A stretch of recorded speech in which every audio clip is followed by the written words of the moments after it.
everyone. I'm Catherine Gregory, co-founder of Modern Wisdom Press. And today we have Jamie Shapiro, one of our brilliant authors, here for a conversation about her book, Brilliant. Be the leader who shines brightly without burning out. And this is such a great topic and a fascinating book, Jamie. So I am so glad you're here. Thank you for joining us. Thank you for having me. I always love spending time with you. Thank you, Jamie. So tell us a little bit about your journey, because I know what led to this book was your own experience in corporate America. Can you talk about that?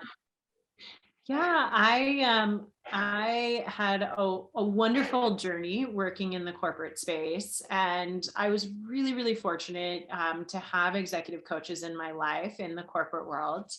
And one of the things I noticed in my own experience is that a lot of the coaching I was getting was what I call in between the ears coaching. It was very focused on my communication and my strategy and my team dynamics, which was all super helpful.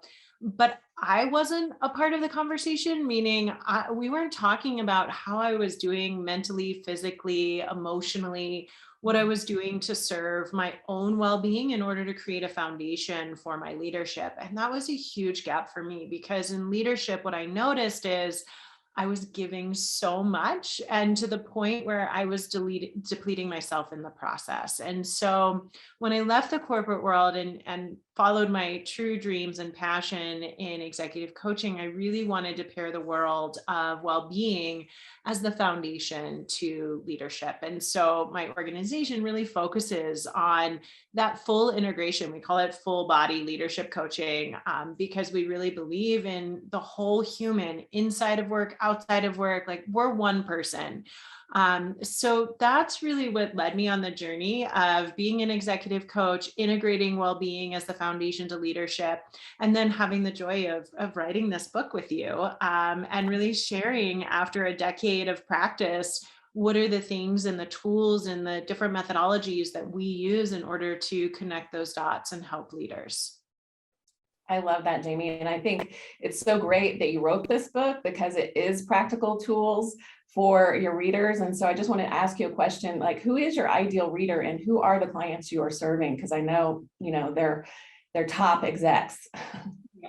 So I specialize, and I specialize with leaders in big organizations.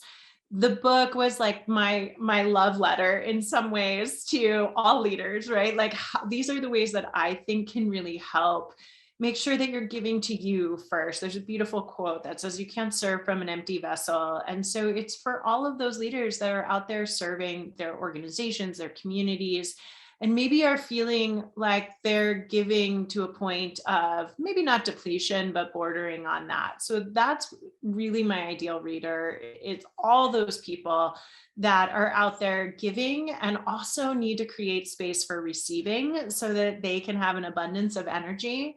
I firmly believe we need to care for our own resources in order to care for the resources of others. And in leadership, sometimes it can be so depleting that we get to that space of, burnout, potential languishing. And my hope is that people feel really, truly vital and full of energy. And so this book is really out there to give tool sets and very practical ideas around how do we care for ourselves. And it's written for the person who says, I have no time for that. That's what I specialize with, right? I understand that argument. And that's why these are very small things that we can change. And truly, behavioral change is not these big sweeping transformations. A lot of times we think about behavioral change that way, but actually behavioral change happens one small step at a time.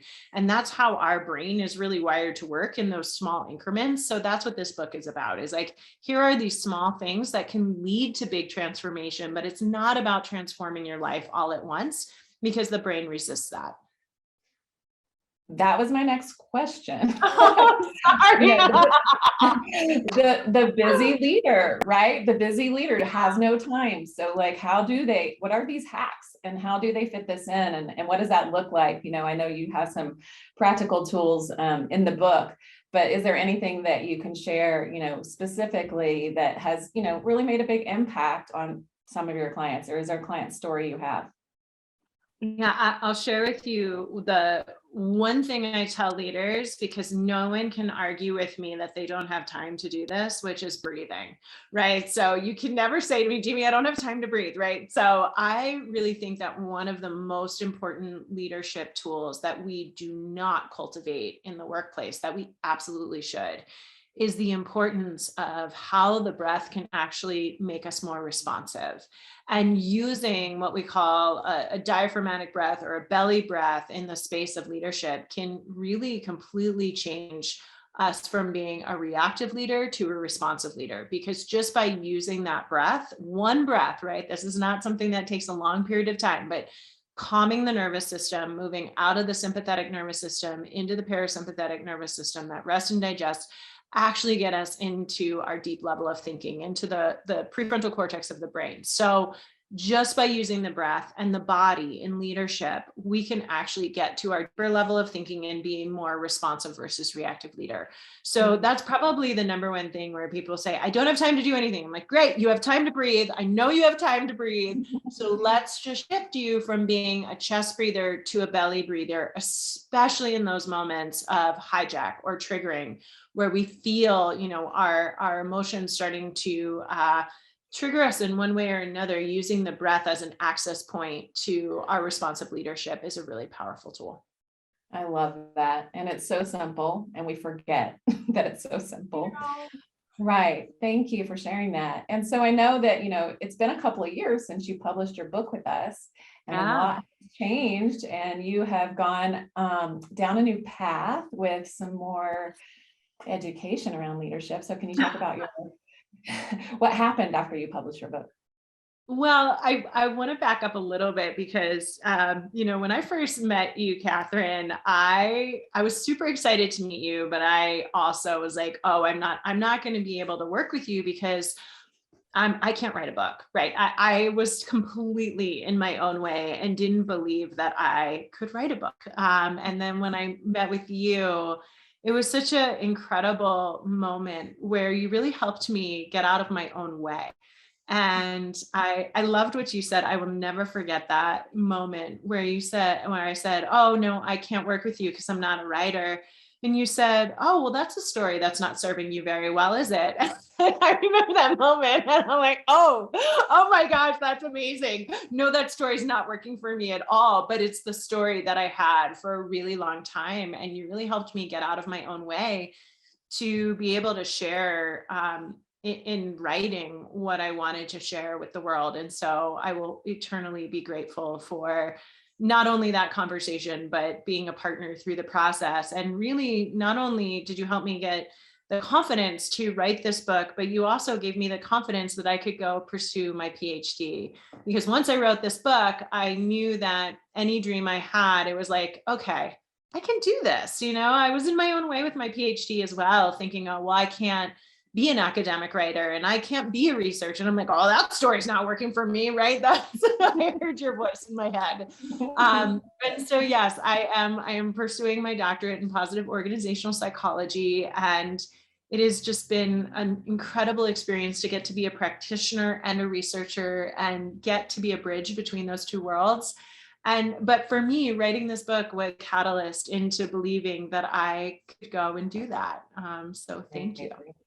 Thank you. Thank you for sharing that. It is amazing, the stories that hold us back, right? So shifting your mindset and look at what you're doing now, and it's only serving you in your business, because I know before we got on this call, you told me you're maxed out with capacity for who you can serve in your business, which is wonderful. Like your clients, are so lucky to have found you. But I think, the people who cannot work with you because you're not taking new clients can find your book and actually learn so much about these little hacks day to day that can help them thrive in their leadership. And it's a beautiful gift that you have chosen to become a published author and share your wisdom. So I'm so glad you did. And I know that you're going to continue to serve in bigger and brighter ways, just having your PhD and all this research behind you now as well. Thank you. Thank you, Catherine. You're so welcome. Thanks for joining in our conversation. And what is your website, Jamie, so we can have so people know how to look up your work and your book and be able to check that out. It's connectedec as in executivecoaching.com. Perfect. All right, connectedec.com. Thanks, Jamie. Thank you so much. So good to be with you. You too.